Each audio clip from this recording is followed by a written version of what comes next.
అందరికీ నమస్కారం. వైసీపీ నాయకులు, బ్లూ మీడియా బెంగళూరు ప్యాలెస్లో కాలక్షేపం చేస్తూ ఉన్న వైఎస్ జగన్మోహన్ రెడ్డి వాళ్ళ పార్టీ నాయకులందరూ కూడా కలిసి అమరావతి ప్రజా రాజధాని దగ్గర 52,000 కోట్లతో నిర్మాణాలు జరుగుతూ ఉంటే చూసి ఓర్వలేక తట్టుకోలేక విష ప్రచారం, ఫేక్ న్యూస్ స్ప్రెడ్ చేస్తూ ఉన్నారు. ప్రకాశం బ్యారేజీకి గేట్లు పనిచేయట్లేదని, కొండవీటి వాగు నీళ్ళన్నీ కూడా పొన్నూరు నియోజకవర్గం లక్షల ఎకరాలు మునిగిపోయాయని అక్కడ వైసీపీ నాయకులు ప్రచార ఆర్భాటాల కోసం మేము కూడా ఉన్నామని చెప్పుకోవడానికి తప్పుడు కథనాలు, ఫేక్ న్యూస్ స్ప్రెడ్ చేస్తూ ఉన్నారు. దాని మీద కూడా సంబంధిత ఇరిగేషన్ శాఖ అధికారులు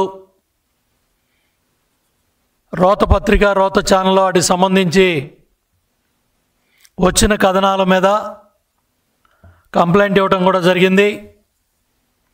అట్లాగే గవర్నమెంట్ ఫ్యాక్ట్ చెక్లో కూడా ఇవన్నీ కూడా ఎక్కడో 100 కిలోమీటర్ల పైగా ఉన్న ప్రాంతంలో వాగులో వచ్చిన వాగు పొర్లిపోయిన ఖమ్మంపాడు ఏరియాలో ఆ దృశ్యాలను తీసుకొచ్చి అమరావతిలో వాగులు పొంగాయి, చప్టాలు పొంగాయి, ఇక్కడ ఈ ప్రాంతంలో అంతా మునిగిపోయిందని తప్పుడు కథనాలు, తప్పుడు ప్రచారాలు చేస్తూ ఉన్నారు. దీన్ని తీవ్రంగా ఖండిస్తూ ఉన్నాం. జగన్మోహన్ రెడ్డికి దమ్ము ధైర్యం ఉంటే ఈ తప్పుడు కథనాలు, తప్పుడు వ్యాఖ్యలు, ఈ ఫేక్ ప్రచారాలు పక్కన పెట్టి, నీ జైలు యాత్రలన్నీ కూడా పక్కన పెట్టి అసెంబ్లీకి వచ్చి చూడు, సెక్రటేరియట్కి వచ్చి చూడు, హైకోర్టుకు వచ్చి చూడు, ఎస్ఆర్ఎంలో 1000 మంది పిల్లలు చదువుతున్నారు, వెళ్ళి చూడు, రోడ్లు ఎలా ఉన్నాయో, విట్ ఎలా ఉందో చూడు, అమృత ఎలా ఉందో చూడు. ఓడిపోయి ప్రజలు బుద్ధి చెప్పినా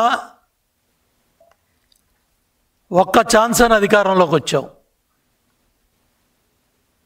151 సీట్లు ఇచ్చారు. 5 సంవత్సరాలు తాడేపల్లి ప్యాలెస్లో పరదాలు కట్టుకొని పనిచేసావు. పల్నాడులో కూడా చంద్రబాబు నాయుడు గారు పర్యటనకి వెళ్తుంటే చంద్రబాబు నాయుడు గారి ఇంటి గేటుకి తాళాలు వేసి తాళ్ళు కట్టావు.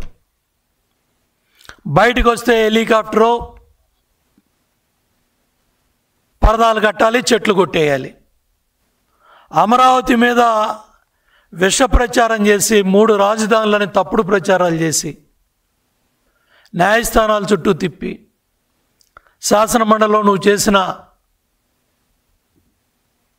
పరిస్థితులన్నీ కూడా ఆ రోజు చంద్రబాబు నాయుడు గారు స్వయంగా చూశారు.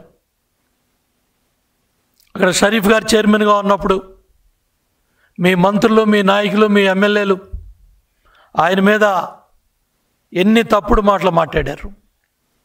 శాసనసభలో ఎన్ని కారుకోతలు కూశారు. ఇంత చేసి 34,000 ఎకరాలు ఇచ్చిన 29,000 రైతాంగాన్ని, మహిళలని కూడా చూడకుండా డొక్కల్లో పోలీసులతో తన్నిచ్చి వేలాది మందిని కేసుల్లో ఇరికిచ్చి వందలాది మందిని జైళ్ళకు పంపి ఇళ్ల మీద డ్రోన్లు తిప్పి పనులు ఆపేసి 3 రాజధానులు అని చెప్పి నాటకాలాడి 11 సీట్లు పరిమితం అయ్యావు. నువ్వు చేసిన ఈ తప్పుడు కార్యక్రమాల వల్ల ప్రజలు నీకు బుద్ధి చెప్పి అమరావతి రైతాంగం దగ్గర నుంచి రాష్ట్రంలో 5 కోట్ల మంది ప్రజలు కూడా జగన్మోహన్ రెడ్డి ప్రభుత్వం రాకూడదు. యువగళం పాదయాత్రలో లోకేష్ బాబు మైక్ ఇవ్వడానికి ఏడ్చారు, స్టూల్ బల్ల లాక్కెళ్ళారు. చంద్రబాబు నాయుడు గారిని 53 రోజులు రాజమండ్రి సెంట్రల్ జైల్లో పెట్టారు. మహిళల మీద అసెంబ్లీలో తప్పుడు కూతలు కూశారు, కుటుంబ సభ్యుల్ని అవమానం చేశారు. ఇంత చేసిన నువ్వు 11 సీట్లు పరిమితమయ్యి 14 నెలలుగా శాసనసభ సమావేశాలు ఎప్పుడు జరిగినా కూడా రాకుండా శాసనసభకు భయపడి మొన్న జరిగిన పులివెందుల ఒంటిమిట్ట జడ్పీటీసీ ఎన్నికల్లో పరాభవం, పులివెందుల్లో డిపాజిట్లు కోల్పోవటం ఎంత సిగ్గుపడాలి జగన్మోహన్ రెడ్డి. నువ్వెన్ని కుట్రలో కుతంత్రాలు చేసినా, ఆ రోజు కుప్పంలో చేయటం కానీ రాష్ట్రంలో ఎంత విధ్వంసం చేసినా, ఆ రోజు నీకు 10 కిలోమీటర్ల దూరంలో కొండపల్లి మున్సిపాలిటీ గెలిచాం, తాడిపత్రి మున్సిపాలిటీ గెలిచాం, కదిరి మున్సిపాలిటీ గెలిచాం. గెలిచినవి కూడా కోర్టు వివాదాల్లో పెట్టి నువ్వు అక్కడ ఎన్నికైన ప్రతినిధులు కూడా ప్రమాణ స్వీకారం చేయకుండా ఎన్నో ఇబ్బందులు చేసావు. ఇవాళ నువ్వు నీ కళ్ళ ముందు 2 ఏళ్ళు తిరగకుండా కొండపల్లి మున్సిపాలిటీ మేము గెలిస్తే ఇవాళ బెంగళూరు ప్యాలెస్లో కూర్చొని కోట్లు ఖర్చు పెట్టి ఉంగరాలు ఇస్తాను, గొలుసులు ఇస్తానని నువ్వు చేయాల్సిన కార్యక్రమాలన్నీ కూడా నువ్వు మన బెంగళూరు ప్యాలెస్లో చేసి పులివెందులో డిపాజిట్లు కోల్పోయి 683 ఓట్లు వచ్చాయంటే సిగ్గుపడాలి. నువ్వు ఏ ముఖం పెట్టుకొని మళ్ళీ జైలు యాత్రలకు బయలుదేరావు?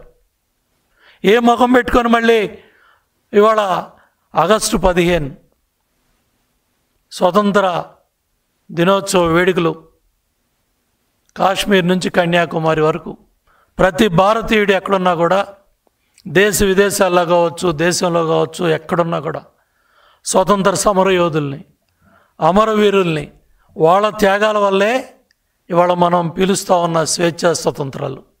అటువంటి మహానుభావులను కూడా వాళ్ళ స్ఫూర్తిని కానీ వాళ్ళను తలుచుకోవడానికి కానీ మహాత్మా గాంధీ నాయకత్వంలో అమరవీరుల త్యాగాలను గుర్తు చేసుకోవడానికి కూడా నువ్వు మీడియా ముందుకు రాలేదంటే, ప్రజల ముందుకు రాలేదంటే నీలో ఎంత పిరికితనం ఉంది, నువ్వు ఎంత అసహనంతో ఉన్నావు, ఓటమితో నువ్వు ఎంత భయంలో ఉన్నావు, ఎంత మరి ఒక మానసిక రుగ్మతలో ఉన్నావో అర్థమవుతూ ఉంది. ఇవాళ కూడా అమరావతి మీద మునిగిపోయిందని ఎక్కడో ఉన్న వాగుల్లో వంకల్లో నీళ్లు తీసుకొచ్చి, ఎక్కడో పొలాల్లో ఉన్న నీళ్లు తీసుకొచ్చి ఇవాళ నువ్వు రా, సీడ్ యాక్సెస్ రోడ్డు చూడు, సెక్రటేరియట్ చూడు, అసెంబ్లీ చూడు, ఎస్ఆర్ఎం చూడు, విట్ చూడు, హైకోర్టు చూడు, అందరూ కూడా ఎవరి కార్యక్రమాలు వాళ్ళు చేసుకుంటా ఉంటే నువ్వు ఇవాళ విష ప్రచారం చేస్తున్నావంటే, ఇంత ఫేక్ న్యూస్ నీ రోత పత్రికలో, రోత ఛానల్లో చర్చలు పెడుతున్నావంటే బుద్ధి జ్ఞానం ఉందా? ఒక ప్రపంచ స్థాయి రాజధాని నిర్మాణం జరుగుతూ ఉంది. ప్రతి తెలుగువాడు కూడా గర్వపడే విధంగా రాజధాని నిర్మాణంలో భాగస్వామి అవుతూ ఉంటే ఏంటి విష ప్రచారాలు? నీ కళ్ళ ముందు కనపట్లేదా? ఈ కుంభవృష్టిలో పెద్ద పెద్ద మరి క్లౌడ్ బర్స్టులతో, లేకపోతే అత్యధిక వర్షపాతంతో అటు బెంగళూరు కావచ్చు, ఇటు మెడ్రాస్ కావచ్చు, ఇటు హైదరాబాద్ కావచ్చు, ఢిల్లీ కావచ్చు, జమ్మూ కాశ్మీర్ కావచ్చు, ఎంతోమంది మరి ఆ జమ్మూ కాశ్మీర్ ప్రాంతంలో గ్రామాలు కొట్టుకుపోయిన కూడా ఎంతో హృదయ విదారకంగా మనం అందరూ కూడా బాధపడి కేంద్ర బలగాలు కావచ్చు, అక్కడ ఉన్న మిలిటరీ కావచ్చు, అక్కడ ఉన్న ప్రభుత్వాలు కావచ్చు, ఎవరికి వాళ్ళు తక్షణం స్పందించి బాధితులను ఆదుకుంటా ఉంటే నువ్వు ఎక్కడో జరిగిన ప్రచారాలు, ఎక్కడో జరిగిన చప్టా మునిగిని, ఎక్కడో జరిగిన వాగుల్లో వంకల్లో తీసుకొచ్చి అమరావతి ప్రాంతంలో అవన్నీ పెట్టి నీ ఫేక్ మీడియాతో, నీ సోషల్ మీడియా, నీ పార్టీ గ్రూపుల్లో పెట్టి ఈ తప్పుడు కథనాలన్నీ కూడా జగన్మోహన్ రెడ్డి ఇవన్నీ మానుకో. ఇవన్నీ కూడా ప్రజలు హర్షించరు. బెంగళూరు ప్యాలెస్లో కూర్చొని చుట్టపు చూపుగా వారానికి ఒకరోజు 2 రోజులు వచ్చి పెళ్ళిళ్ళకో తద్దినాలకో వచ్చి నువ్వు ఈ ఫేక్ ప్రచారాలతో నువ్వు సోషల్ మీడియా ఏదైతే నీ పార్టీకి సంబంధించిన వాటిల్లో ఈ తప్పుడు కథనాలు వండి వారుస్తున్నావు. అట్లాగే తాడేపల్లి ప్యాలెస్లో కూడా నీ ప్యాలెస్లో కూర్చొని నువ్వు పిలిపించుకున్న ఛానల్స్ నీకు నచ్చిన జర్నలిస్టులతో నువ్వు మాట్లాడుతున్నావే తప్ప నీకు ధైర్యం ఉంటే విజయవాడ ప్రెస్ మీట్లో కూర్చొని అన్ని ఛానల్స్ని కూర్చోబెట్టి మాట్లాడే దమ్ము ధైర్యం ఉందా? ఇవాళ మా పార్టీ శాసనసభ్యులు కావచ్చు, ఎంపీలు కావచ్చు, మంత్రులు కావచ్చు, మా నాయకులు కావచ్చు, రాష్ట్రంలో అన్ని మీడియా ఛానల్స్ ముందు కూడా దమ్ముగా ధైర్యంగా సూపర్ 6 పథకాల గురించి చెప్తా ఉన్నారు. నీ అసహనానికి కారణం ఏంటంటే తల్లికి వందనం డబ్బులు సుమారు 10,000 కోట్ల రూపాయలు తల్లి అకౌంట్లో పడి ఒక బిడ్డ, 2, 3, 4, 5, 6 బిడ్డలున్నా కూడా ఆ కుటుంబాలకు డబ్బులు పడతా ఉంటే తట్టుకోలేకపోతున్నావు. చాలా పెద్ద ఎత్తున మహిళా సోదరీమణులందరూ కూడా పెద్ద ఎత్తున మా ఖాతాల్లో డబ్బులు పడ్డాయి, ఒక బిడ్డైనా, 2 3 4 మా డబ్బులు వచ్చాయని సోషల్ మీడియాలో కావచ్చు, ఎలక్ట్రానిక్ మీడియాలో కావచ్చు, పత్రికల్లో కానీ అవన్నీ వస్తూ ఉంటే తట్టుకోలేకపోతున్నావు. ఇది నీ అసహనానికి కారణం. అట్లాగే స్త్రీ శక్తి, మొన్నే చంద్రబాబు నాయుడు గారు, పవన్ కళ్యాణ్ గారు, లోకేష్ బాబు మహిళా సోదరీమణులతో కలిసి ఆ బస్సు ప్రయాణం నీ అసహనానికి కారణమైంది. అక్కడ మహిళల ముందుకొచ్చి ఆ పథకాన్ని ప్రారంభం చేసి లక్షలాది మంది మహిళలు బస్సు ప్రయాణం చేస్తూ ఉంటే దాని మీద కూడా నీ ఫేక్ మీడియాలో తప్పుడు కథనాలు, తప్పుడు ప్రసారాలు వండి వారుస్తున్నావు. అంటే ఎందుకు ఇంత అసహనం? ఎందుకు ఉండలేకపోతున్నావు? ఎందుకు ప్రతిపక్షంగా నీ బాధ్యతను నిర్వర్తించలేకపోతున్నావు? 11 మంది ఎమ్మెల్యేలు ఉన్నారు.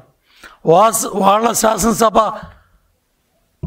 నియోజకవర్గాల్లో సమస్యలైనా చెప్పే ధైర్యం కానీ చెప్పే పరిస్థితులు లేకుండా 11 మంది కూడా శాసనసభ సమావేశాలకి రాకుండా కాలక్షేపం చేస్తూ ఉన్నారంటే ఏ విధంగా మరి నీ పార్టీ పరిస్థితి ఉందో అర్థం చేసుకో. ఆ రోజు కొండవీటి వాగు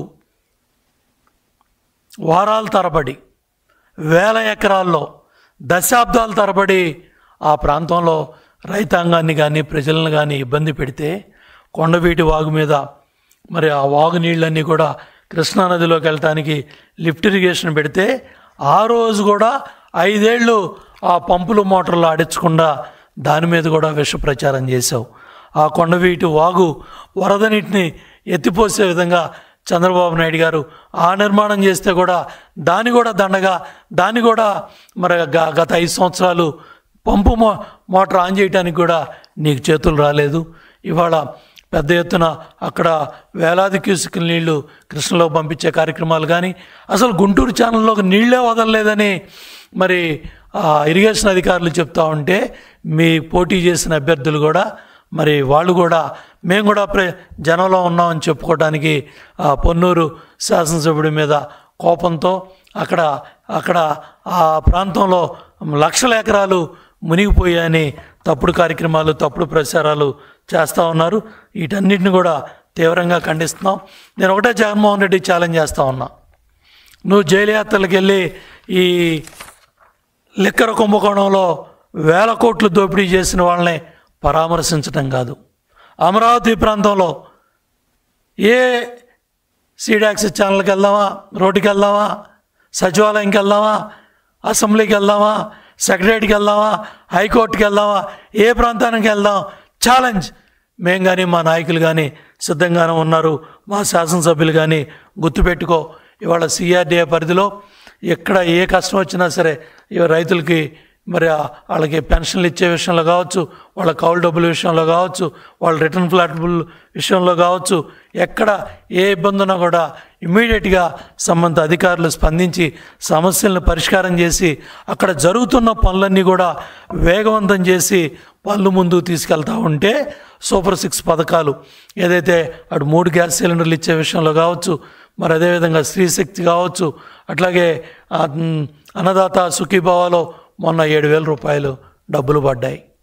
తట్టుకోలేకపోతున్నావు. కేంద్రం ఇచ్చిన 2,000, రాష్ట్ర ప్రభుత్వం ఇచ్చిన 5,000, 7,000 రూపాయలు వాళ్ళ అకౌంటుల్లో డబ్బులు పడ్డాయి. ఇవన్నీ కూడా ఏంటంటే సూపర్ మరి సక్సెస్గా ప్రజల్లోకి వెళ్తూ ఉంటే జగన్మోహన్ రెడ్డి తట్టుకోలేకపోతా ఉన్నాడు. మొన్న పులివెందుల, ఒంటిమిట్ట ఫలితాలు ఆ ప్రభావంతో ఆగస్టు 15 నాడు కూడా మీడియా ముందుకు రాకుండా, ప్రజల ముందుకు రాకుండా జాతికి క్షమాపణ చెప్పాల్సిన పరిస్థితులు కూడా జగన్మోహన్ రెడ్డి ఉన్నాయి. ఒక ముఖ్యమంత్రిగా 5 ఏళ్ళు పనిచేసి ఆగస్టు 15 నాడు కూడా ముఖం చాటేసి అమరవీరులకి త్యాగాలను గుర్తు చేసుకోకుండా, అమరవీరుల త్యాగాన్ని చెప్పకుండా తాడేపల్లి ప్యాలెస్లో మునగ తీసుకున్నావంటే నువ్వు వాళ్ళ ప్రజలకు ఏం సమాధానం చెప్తావు? రేపు రాజమండ్రి వచ్చినప్పుడు కానీ వీటికి సమాధానం చెప్పాల్సిన బాధ్యత నీ మీద ఉంది. ఇవాళ ఈ విష ప్రచారాలు కూడా మానుకోవాలి. ఎవరైతే తప్పుడు కథనాలు వండి వారుస్తున్నారో వాళ్ళందరి మీద కూడా ఏదైతే గవర్నమెంట్ ఫ్యాక్ట్ చెక్ చాలా స్పష్టంగా ఇవన్నీ కూడా తప్పుడు కథనాలని సమాచారాలు కూడా ఇచ్చాయి. సంబంధిత అధికారులు కూడా సంబంధిత పోలీస్ స్టేషన్లో కేసు ఫైల్ చేశారు. ఎవరైనా సరే ఇటువంటి తప్పుడు కథనాలు ఇవాళ దేశవ్యాప్తంగా ఎక్కడ ఏ క్లౌడ్ బరస్ట్ వచ్చినా, ఎక్కడ ఏ ఇబ్బందులు వచ్చినా కేంద్ర రాష్ట్ర ప్రభుత్వాలు, కూటమి ప్రభుత్వాలు ఇమీడియట్గా స్పందిస్తూ ఉన్నాయి. ఇవాళ ఆల్మట్టి కావచ్చు, నారాయణపూర్ కావచ్చు, జోరాలు కావచ్చు, ఇటు తుంగభద్ర నుంచి వచ్చి 64,000 కావచ్చు, పులిచింతల నుంచి వచ్చి 190,000 క్యూసెక్కులు కావచ్చు, ఇటు కృష్ణా డెల్టా ఏదే ప్రకాశం బ్యారేజ్ నుంచి దగ్గర 3 లక్షల క్యూసెక్కులు వరద ప్రవాహం వస్తూ ఉన్నప్పటికీ అవన్నీ కూడా కిందకు పంపిస్తూ ఎప్పటికప్పుడు సంబంధిత అధికారులు కావచ్చు, రెవెన్యూ యంత్రాంగం కావచ్చు, జలవనరుల శాఖ అధికారులు కావచ్చు, వీళ్ళందరూ కూడా అప్రమత్తంగా ఉండి మరి జిల్లా కలెక్టర్ దగ్గర నుంచి ఇరిగేషన్ అధికారుల దగ్గర నుంచి వాళ్ళందరూ కూడా ఎప్పటికప్పుడు సమాచారాన్ని ప్రజలకి మీడియా ద్వారా తెలియజేస్తూ ఎవరికి ఎటువంటి ఇబ్బంది లేకుండా చంద్రబాబు గారి నాయకత్వంలో కూటమి ప్రభుత్వం పనిచేస్తూ ఉందంటే విష ప్రచారం మొన్న విజయవాడలో బుడమేరు మీద, ప్రకాశం బ్యారేజ్ మీద, ప్లస్ ఎక్కడికక్కడ ఏదో విధంగా బుడమేరు మీద విష ప్రచారం చేస్తే జిల్లా కలెక్టరే స్వయంగా మీడియా ముందుకు వచ్చి ఇటువంటి తప్పుడు కథనాలు వండి వార్చొద్దని కూడా హెచ్చరించడం జరిగింది. అదేవిధంగా ఎప్పటికప్పుడు సమాచారాన్ని అంతా కూడా ప్రజల ముందు పెడుతున్నాం, ప్రజలకు తెలియజేస్తున్నాం. అదేవిధంగా ఎప్పుడు ఏ సమాచారం ఉన్నా కూడా ప్రజలకు తెలియజేయటం కాకుండా అమరావతి మీద ఇటువంటి తప్పుడు ప్రచారాలు ఇంకొకసారి జగన్మోహన్ రెడ్డి రోతపత్రిక కానీ, రోత ఛానల్ కానీ, లేకపోతే వాళ్ళకు సంబంధించిన సోషల్ మీడియాలో ఫేక్ ప్రచారం చేసే సంస్థలు కానీ వీళ్ళందరూ కూడా కఠినమైన చర్యలు తీసుకోవడం జరుగుతుంది. వాస్తవాలకి ప్రజలకు చెప్పాల్సిన బాధ్యత మనందరి మీద కూడా ఉంది. కాబట్టి ఎప్పటికప్పుడు ఈ సమాచారాన్ని ప్రజల ముందు తీసుకెళ్ళి వాస్తవాలను తెలియజేస్తా ఉన్నాను. Any questions brother? Jaganmohan Reddy ఎట్టాగూ మిమ్మల్ని అడగడో, మిమ్మల్ని అడిగే పరిస్థితి కూడా లేదు. ఎటువంటి ప్రశ్నలైనా కూడా ఆన్సర్ చేయడానికి మేము సిద్ధంగా ఉన్నాం.